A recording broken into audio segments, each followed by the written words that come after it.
Hey guys, welcome back to Metallica. Today we're going to be taking a look at the Metallica epochs.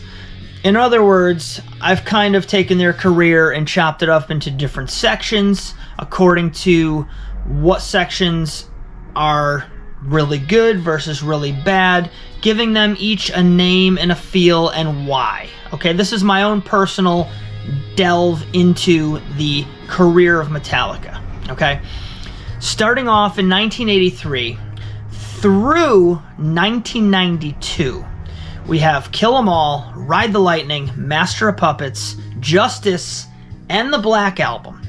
And I consider these 5 albums, all consecutive, to be Metallica's golden age. Now, the interesting thing about this is that most metal bands' golden age doesn't start right at the beginning. These guys came in hard and fast.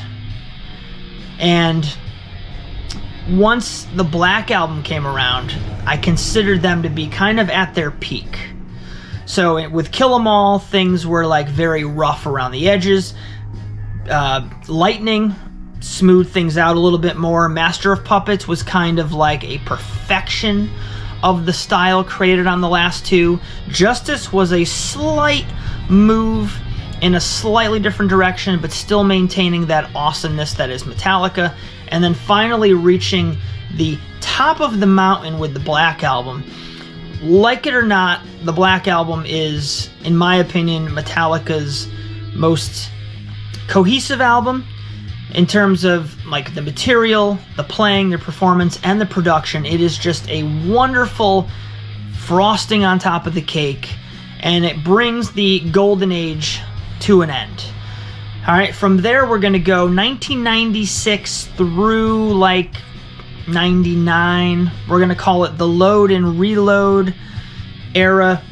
We'll also call it the short hair days, right? Because that's when they basically started chopping their hair off and things got really different. Their sound was shifting to a more hard rock, less metallic, less metal kind of vibe.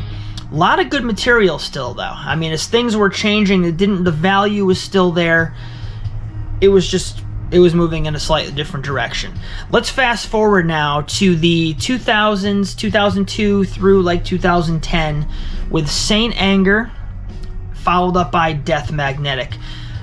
I think the thing about Saint Anger is that it was truly a 180 from anything Metallica had done up to this point. You know, no guitar solos, really cheesy lyrics, shorter songs, simple arrangements, ridiculous song titles. The production and the sound of the instruments was rather terrible. I think the best part about this album is that it is so bad. It's amazing to have a band with such an amazing legacy put out such a terrible album. And that's why I like it, because it is terrible. If you want to hear Metallica on a bad day, just put on Saint Anger, and that's what they sound like. Death Magnetic, I really didn't care for.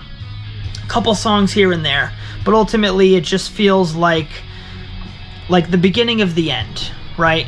Like the next album, or the next few albums, as it happens, they don't have that many more albums after this one, but this just feels like a major downturn for Metallica. So we'll consider this to be like the lost years, right? The years of confusion and having lost their direction. All right. Bringing in the end here, we have a return to form with Hardwired to Self-Destruct. I've always thought, since the very beginning I heard this album, I always thought it was very much a return to the, like, somewhere between the Black Album and Load. This album could have fit in there somewhat, a little bit, right? Everything about this album is pretty good. You know, the lyrics are pretty good. It's not too cheesy. The instrumentation's good. The songs are longer. There's good solos. Production's up there. It's really a return to form. It's kind of like their last big hurrah before, as far as I'm concerned, they're done. 72 Seasons would bring up the final epoch.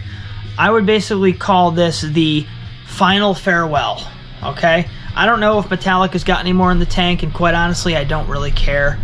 As far as I'm concerned, they're retired. And if anyone disagrees with me, you know, that's your personal take.